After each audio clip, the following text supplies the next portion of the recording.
No, she didn't respect me. Yeah, no, in conclusion, she didn't respect me and she didn't respect herself, actually.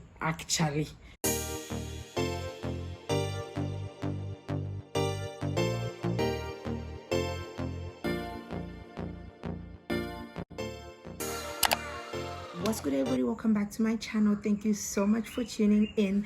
Please don't forget to give this video a like, drop your comments, and subscribe to the channel. That's it. If you are new to the channel, thank you so much for joining the family. I am Chungu Kaunda and I try to be consistent with my YouTube, though Adulting 101 is teaching me that I might need a little more than 24 hours in a day. I don't know. With work now, it is, like I was talking to a friend of mine a few days back and he was telling me that, Chungu, as much as work is hectic, you need to pick out a few things that you really enjoy that you will continue to do. I don't care whether you do them at midnight. I don't care. But this excuse of work is hard and I've got no time, it shouldn't really be the thing. So one of the things I will love and I will continue doing is creating content in my YouTube. I don't mind it being done after work. Like today I just came back from work and came right in front of the camera. So anyway, today's video is a story time. I don't think I've even done a story time on my channel before, and as you can see from the title, it is about my worst roommate or flatmate experience. And to be honest, I don't think she was a bad person, but I really rethought my moments with her and I was just like, I really need to tell my people about this girl one day, because or this lady, I don't know, I don't even know what she identifies as anymore. Yeah, I don't think she's a horrible person, but the certain things that you do as a human being, as a guy, as an individual, as a character, as a person, things that you do really make you who you are. You know what I'm saying? So, quick background story. In my uni life, I've always lived with people who I kind of relate with. So this was the first time I was living with someone who is completely out of my IPQ to stay with me zone, if that makes any sense. In my first year, I lived with a girl from Lesotho, a beautiful girl. I really didn't pick her.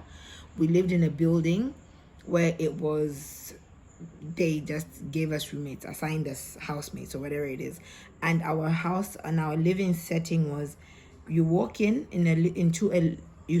straight into a little kitchenette area, a very small one. So you're really not even you can't even cook at the same time. So you're not really, it's I cook, she cooks. So we're not really in each other's space all the time.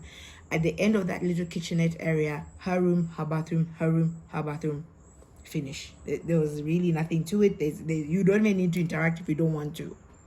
But I loved her. She was very polite. You know what I mean? My drink of choice is always and will always be Savannah.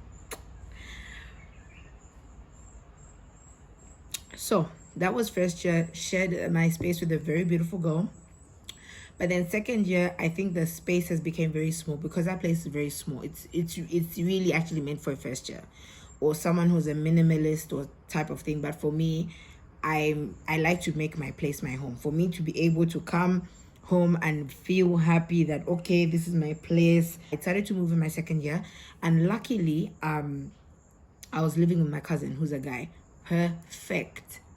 The best thing that ever happened to me. The best. Not just in the aspect of we don't have to share anything, but he's a respectful person. He understood my boundaries. He's a morning person. He's a gym freak.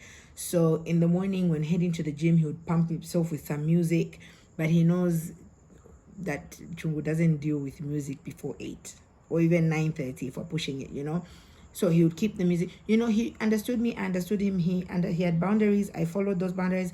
I had boundaries. He followed those boundaries. Nothing ever went wrong. Ever. I really hope he watches this and I dare him to say something went wrong, because there was nothing. Time. The landlord that we had, him and I shared, sold the flat.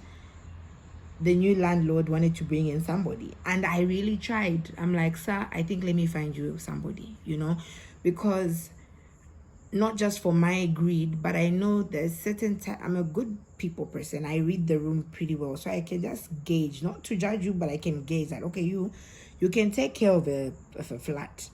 You, I think maybe better for a dormitory, not even in a bad way, but maybe you just need to live with people more to understand that you cannot just do anything that you feel like, you know. You need some people experience first, you know, some rapport. No, me, I want to put in some no, me, I want somebody to live in this room. No, this room can't just be empty. Yada yada yada. You're just paying for one room. Sir, I get that, but let me help you find that person. No, he went and found the person. Okay, well and good. The first week, the glass table was broken. Second week, the kitten thing was hanging to one side. Third week, we were getting complaints. And I really don't want to say I can pinpoint what was so bad about her. I really can't. No, actually can. Her manners. Yeah. In life, you have to have manners. Let me land though. That time, I'm in East London. I took a weekend away with a friend, and that time, Mom, in East London, the agent calls me and is like, your housemate is coming in. I'm like, okay, cool. You must have the keys, because obviously there were two people that it's a 2-bedroom flat, so there are 2 sets of keys. No, the other key, I don't know. The landlord, how is it? The landlord doesn't live in PE, so he has to send them via courier. So by the time they come here, she'll be here. So you just have to be the one to open. I'm like, oh, okay, cool. But I'm not around, so I'll really try to figure it out. I figured it out. Me, at that time, I'm getting home. I'm like, hey, Chase. Meet Chase, you guys. This is my baby. She just got a haircut, and her groomer, I don't know, gives her like different shades of haircuts. I don't know, different types. Table cut, fade ish. I don't know. So I walk in from my Isama Yomuti vibe in East London. I'm finding my pots are out of the cupboards, and at this time I had even made the effort, because obviously I was sharing a place with somebody who we were sharing stuff, pots, pans, you know. So, but I understood that, okay, now these are my things. So I made room. I left her some cupboard space in the kitchen. You know, I had so many textbooks in the sitting room, in the living room. So, you know, I just put them aside. The sitting room or the living area was my study side, because my room was ensuite and it didn't have enough space for a desk. My housemate's room had enough space for a desk, so automatically your study room is your room. Me, my study room is outside my room. You get it? If you don't get it, forget about it. I come home and my things are in shambles. My pots are out of the cupboards. My groceries are out of the fridge. You guys, she unpacked my cheese, my onions, my tomatoes. She like put them outside. She wasn't home, and she had used my keys. So I came home. Obviously, she hadn't locked the door. She left the keys in the door. Guys, you know when you've had such a good time on your trip, you have come back, and then again you're coming back to nonsense. My groceries were outside. My things were unpacked. She had gone into my room. It was a disaster. What she was even doing there, I don't know. I found my suitcases in the kitchen area. So I waited for her to come back, and I'm like, sis, what are you doing? Oh, I'm supposed to be in that room. I'm like, why? Why exactly are you supposed to be in there? Who told you you're supposed to be in there? Oh, actually, by the way, I'm supposed to have the whole flat to myself. I'm like, I don't think your agent was really clear with how you're gonna do it, but this is a 2-bedroom flat. You share it with somebody. That's your room. We share the kitchen space and we share the living space. We have 2 our separate rooms. You have your own bathroom. I have my own bathroom. There's no need for you to be in my space, in my room, unpacking my suitcases, my things. You guys.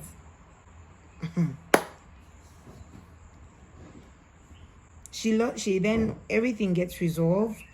And when you don't respect your space, you don't have manners for your space. Even the people you bring into your space don't respect it. So even her friends who would come over and party till 8 o'clock in the morning during exam time had no respect for her space. They would leave pots, pans. There was once a pot of mushroom sauce and mac was sitting by the sink for days. And when I mean days, guys, I mean days. As usual, I went out for a weekend. I came back. I just opened the door and this stench hit me. It was so confusing. I'm like, what the hell is going on? I go to the sink. There are maggots. No, she didn't respect me. Yeah, no, in conclusion, she didn't respect me and she didn't respect herself, actually. Just rethinking it makes me upset. You know, I can tell so many stories, but all I can do is remember them in parts. But the more of the story is that if you have somebody who doesn't respect the space you're in, guys, let them know in good time.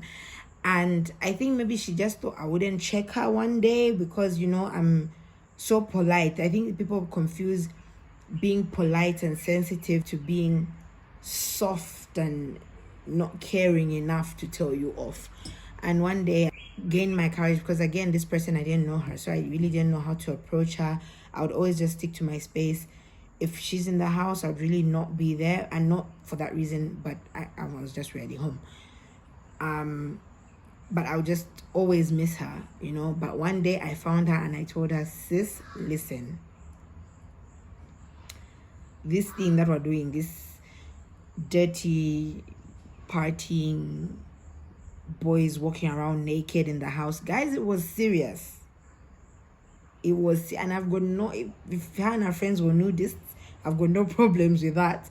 But again, respect the people you're around, respect your space. Ask, find out, consult, inquire. True, me, my friends, and I love to let it loose, let it free. How do you feel about that? Is that okay? Or can I do it maybe when you're just in your room? But it wasn't that they would just walk around naked. I even have flashbacks. It was weird. It was a dark time. And she would be on some, this is just how I am. If all of us were to live with random people and say this is how I am, I don't think the world would be okay. Whether you're living with your family, your friends, a random housemate, a cousin, a relative, as long as you live with people, you cannot just be on some, this is how I am. It has to be, you have to also respect the people around you, you know, respect your space. Have some manners. Use your sense. Think before you do something. Like, I'm haunted. I'm scared actually by that experience. I lived with her, I think, for 4 or 5 months. No, I've lied. I think 2. two. In those 2 months, guys, we got noise complaints, and those are things that I never got ever. And I'm not saying I never used to make noise. That's where the problem comes in. But you have to have boundaries. You have to have limits. You know, when you live in a building and with people, respect that. So we got noise complaints regularly. Things were broken regularly. And when it was time to get my second deposit at this point, because I had 2 landlords. So even when the new landlord came, I told him I'm not staying for the full year, but because I live here, let me pay half of my rent as my deposit. When he came, found the glass table broken, the curtain, I just said, I've got nothing to do with it. Give me my full deposit, because these things were intact the 3 years I've lived here. So you let in somebody come in for 2 months and these things break. But I could see that there were certain things that she thought about me. She's like, this is, if I just do this, she'll just let it slide. But the day I walked in and the flat was smelling like a salon, and I found my serums were being used on mesh, I don't know, on braids. I was just like, this we're not gonna do. This we're not going to do. Pack up my stuff. In fact, first clean them up. All these oils that you're using on my stuff, clean it up. And then I'm not gonna get them from you. I'm gonna be in my room. I'm gonna be waiting for you to put them back exactly where you found them. That's story number 1. Story number 2, in fact, story of the second 100th of the was that one day from a night out, actually a morning out, because I had like rocked up at like, I don't know, 4:30 in the morning. But that's because after the clubs closed at the time of COVID, you know, you're not ready to go home. So we had post drinks at a friend's house, and I ended up just snoozing there a bit. Woke up and I'm like, okay, it's time to go home. So I get home, I sleep. I'm feeling like I think 6 o'clock in the morning. So it's, you know, it's dark, but the sun is peeking, saying hello, good morning. And I'm feeling this energy in my room. Guys, not her friend though, was standing by my bed. I'm like, can I help you? And she's like, I'm looking for a lighter. I'm like, why? Why are you over my bed looking for a lighter? Take a walk to, we had like a corner store, literally 15 steps away from our house. Get matches, get a lighter if you must. Borrow it and say, I don't know. I don't know. In fact, they used to have those lighters, you know, they stick them to the string so that you just light your ciggy or whatever and you keep it going. You leave the lighter there for the next girl. So me, I don't understand why you're standing over my bed wondering for a lighter, and on top of it I didn't even have a lighter. That's the thing. And I was like, I don't have one. Most of the times when I come in here there's a lighter. I'm like, when do you usually come in here? So you guys, you make a party, come in, you have a search party in my room. I just said, you lot won't kill me. I take 2 planes to get here. You know, my home is far. My home is very far. You people won't come kill me. So eventually, I think she toned it down a bit because she actually saw that I think certain things that she was doing were not making sense. Like when I told, like, you know, after 2 incidences, after 3 nights of partying at 8 o'clock, I'll call her. Sissy, Isa, don't you know it's exam time? Do you know we have a baby next door? You know, all those things. Just think about them, and it's either, oh, then if they know their family, why live in an apartment building? If you know you're too loud, why do you live in an apartment building? Like, make it make sense. And after a few days, after a few incidents, again, I'll cuss her out. But then just before I left, because I was moving, I really didn't leave it on a bad foot. But I really just let her know that as a person, you really need to do the inner work. You have to look deep within before you actually do and say certain things, because not the chickens. Hey, wow. Thank you. Anyway, thank you so much for watching this video. Please look out for more videos this December. I think before at least even the year 2022, I should release 2 more videos just for control. Please do comment down below what type of videos you want to see. I really want to do more vlogs, actually, because my weekends are actually pretty interesting. I just like that interesting that I forget to actually, like, I start to vlog properly, I'll start, welcome back to my channel. What by the time it's like scene 4, there's so much happening. I've packed my phone. It's just but anyway, thank you so much for watching, and until next time.